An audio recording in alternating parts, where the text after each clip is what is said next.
I, 18 female, come from a pretty low-income family, and throughout high school I've been working part-time to help support the family. It's not the sole income, but it is a substantial part because my mom is an illegal immigrant and only able to get paid under the table and part-time at that. I got into a top college, computer science, and due to my family's financial status, I got a full ride, no tuition, room and board, etc., for financial reasons. This isn't tied to academic performance and is guaranteed for as long as I attend. Hence, it's a crazy opportunity. I can go to a top college for free, leading to many more possibilities. Unfortunately, it's across the country from where I live. My mom is begging me not to go. My sister is too young to work for a few years, and my mother doesn't make much, so if I left instead of staying and continuing to support the family, they'd be forced to have an even worse standard of life. I told them I'd continue working until summer's end, but I had to go. Going hurts us short term since my family will have less money, but not going hurts long term.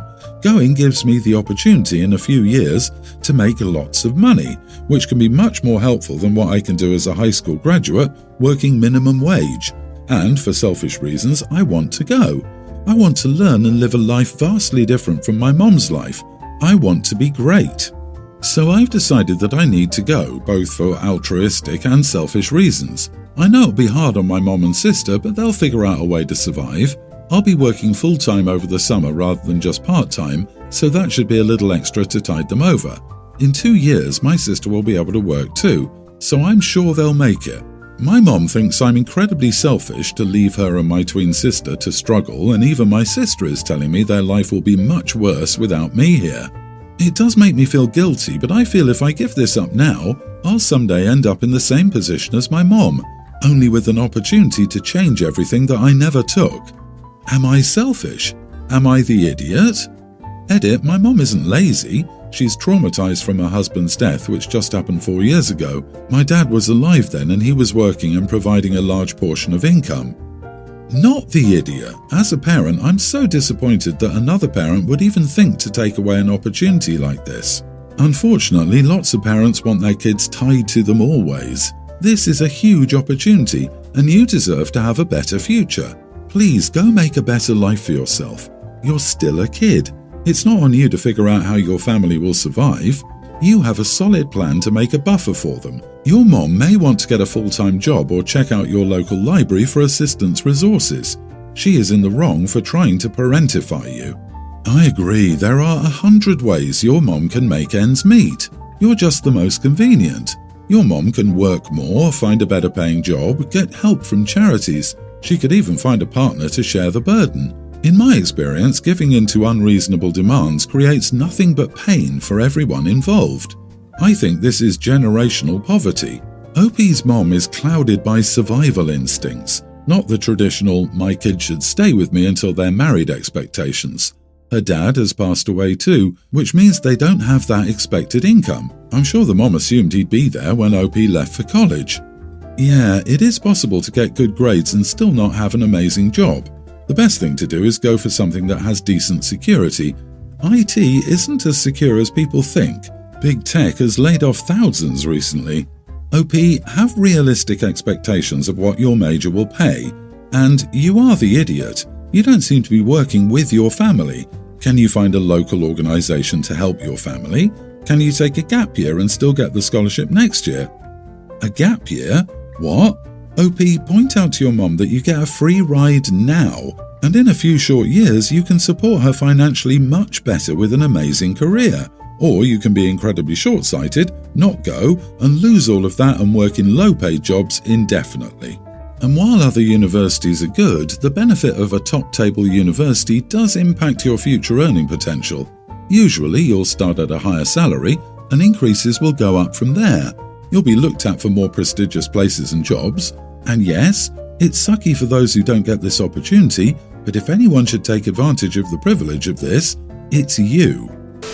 My family, consisting of myself, 39 male, my wife, 38, and our 2 children, Alex, male teen, and Marie, female teen, moved last year because of my wife's job. Alex has had a rough time since. He has come out to us and his schoolmates as gay just a little while before he got the news that we were moving, so it was particularly hard for him. He had found a solid support system and felt safe where we lived before.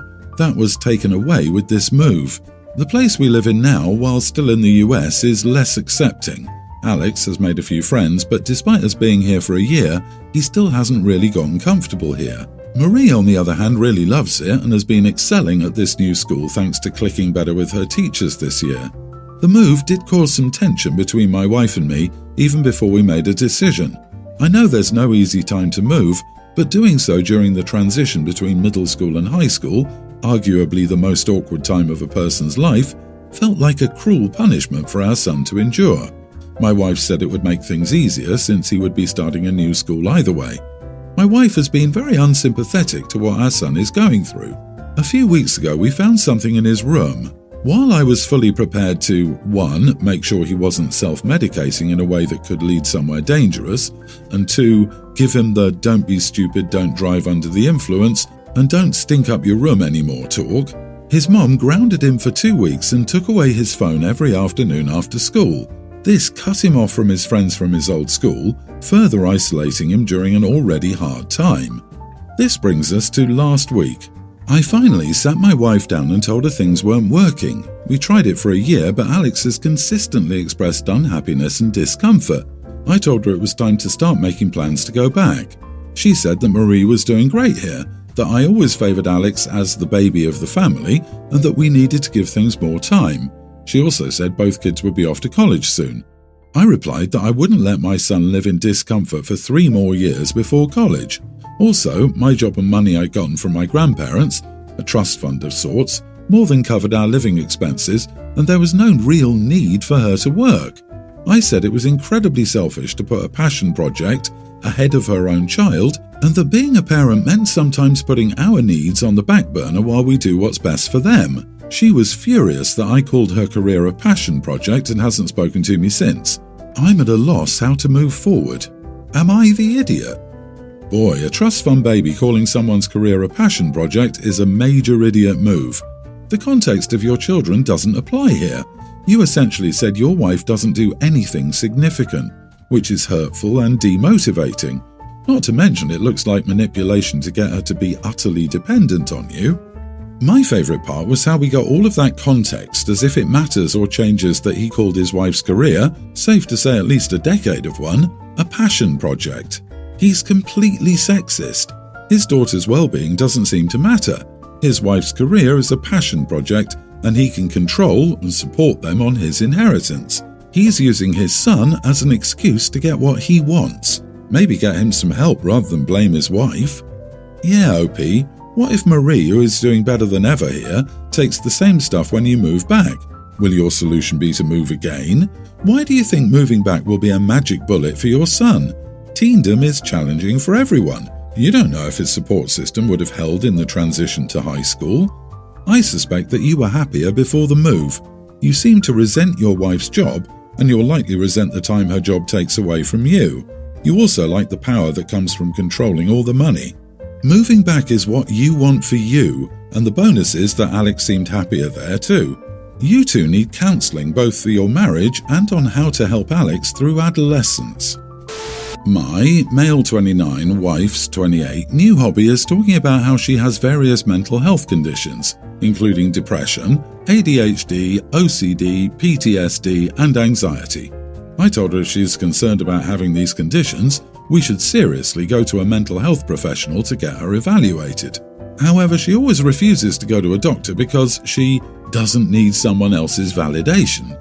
I told her it's not about validation, it's about finding resources and help to let you live a better life and cope with your struggles. She still refuses. I know many people struggle in long lines and waits to get mental health diagnoses or sometimes aren't taken seriously. That's not the case for us. We have great mental health resources and clinics nearby and enough money to afford an evaluation. Nowadays, my wife uses her self-diagnosed conditions to get out of her responsibilities. She recently stopped doing her share of chores because her ADHD is so distracting and it just stresses her out too much to fight it. For example, we were making cupcakes for her niece's birthday and I frosted them in purple instead of blue while she was in the bathroom. She made me scrape off the frosting and redo it because apparently it was triggering her OCD, and when I tried to tell her it wasn't a big deal, she got upset at me for belittling her mental health. Now, I've never accused my wife of lying to take advantage of the situation, because I want to give her the benefit of the doubt. Maybe she genuinely does have something going on, or maybe she just doesn't understand that mental health disorders aren't trivial personality traits. However, we were at a family reunion at my sister's house, and I was talking with my sister, her husband, and my wife. My sister has struggled with debilitating seasonal affective disorder and seasonal depression since childhood. I asked her how her new lightbox therapy worked, and she told me she'd seen some improvements. My wife jumped in and said that she has seasonal depression too, and all my sister needs to do is drink more caffeine and power through the day because that's what's worked for her. My sister kind of uncomfortably laughed her off and said thanks for the suggestion, but I could tell she was a little upset because we were having a serious conversation when my wife jumped in to say that. My wife got a little pressed and told my sister not to laugh her off and take her seriously if she wanted to improve her condition as a fellow survivor. This comment made me angry, and I told my wife to please stop talking about her undiagnosed mental health issues in public, because we don't even have confirmation that she really has seasonal affective disorder. My wife acted shocked that I said this and stopped talking to me for the rest of the evening. When we got home, she blew up at me for trying to damage her reputation in public and making her seem like a liar. Am I the idiot? Not the idiot. Your wife is definitely using those mental health labels to push away responsibilities, which is why it's even more important that she go to see a professional. Making you redo cupcakes because it upset her OCD is a prime example of this. She made you responsible for her condition while she did nothing herself. Same with not doing chores because her ADHD is too bad. She's making everyone around her, mainly you in these examples, take responsibility for managing her symptoms, instead of getting help and figuring out ways to address them herself. Very well put. OP is not the idiot and his wife can't have it both ways. Either she gets a diagnosis from a professional and starts taking steps to mitigate what are actual medical issues, or she insists on not seeing a mental health professional. She should stop making this supposed mental health struggles the central defining feature of her interaction with the world, not to mention requesting all kinds of accommodations and unearned validation from others. As the parent of someone who really has been diagnosed with ADHD, severe anxiety and severe depression, which almost cost their lives, I find this behavior reprehensible and vile. I get that these are strong words, and I am very, very happy that we can talk about mental health in the open without the stigmas of even a decade ago. This is your hill to die on. She lacks empathy for those who are truly suffering and is pushing you around with it too. Force her to get an evaluation or run away from this relationship. If I were a shallow person, I would say I hit the jackpot. I 100% hit the jackpot, but not for the reason you might think. I met a young woman, Claire, through my sister last year. They went to college together and they're good friends. I thought that she was incredibly beautiful when I saw her, but I was trying my best not to be the creepy older brother hitting on his little sister's friends. We talked briefly and I asked her about her work since graduating. She gave me a weird look but told me about working in the medical field. I thought it was very interesting from the sounds of it. After they left, my dad made fun of me for not asking her out. My sister called me last January out of the blue and said I was probably good to contact her friend and ask her out. She said she even put in a good word for me, and that I was going to need it. So I started talking to Claire and we went out for lunch. She is very beautiful, as I said. She's also very smart and driven. She has a future all planned out. I jokingly said I was interested in being part of that future. She said my sister had already half convinced her I was a good idea. We had a few more dates and then we made it official. It's been over a year since our first date and my family loves her, and my friends all think I fluked into the greatest relationship ever. Anyways, the party. Whenever I talk about Claire, I mention her work. She studied child psychology and is working on her master's. See? Smart. I love bragging all about how she's making the world a better place. At the party, my friend started joking around about her being able to make more money as a model or something. I told my friend he was being an idiot talking about her looks and that he should drop it. He didn't. He even started making Beauty and the Beast comments. He was rude but never vulgar, just rude. He wouldn't drop it. He may have been a little jealous and had been drinking. She finally went on her phone and showed him some pictures of herself in the uniform from the job she does for fun. She's a cheerleader for a sports team. She then told him how little the job pays. She spent time explaining to him that she competed in cheer in college and it was a hard sport and that she only auditioned for the professional squad because they do a lot of work with children's charities. Finally, she said she was tired of people like him thinking all she had to offer was her looks. He got embarrassed and left. He called me up later and said I was an idiot for not telling him I'm dating a cheerleader. I said I wasn't. I'm dating Claire, a woman who is on her way to being a child psychologist. He said that I should have told him so he wouldn't have been such an idiot about her looks. It's not my place to tell people. She doesn't tell everyone. So he's angry at me for not telling him. He's upset with her for telling him so publicly. I think he was behaving like an idiot and should have dropped it when I said so. Not the idiot, he is being very superficial. She mentioned how little she was paid for cheerleading, which I didn't know, and that she only did it because of the charities the team was involved with. This woman has hidden depths. Respect is due. Friend insulted both you and your girlfriend. I wouldn't worry about his hurt feelings and rather focus on finding new friends and ensuring you and your girlfriend aren't dealing with this nonsense in the future.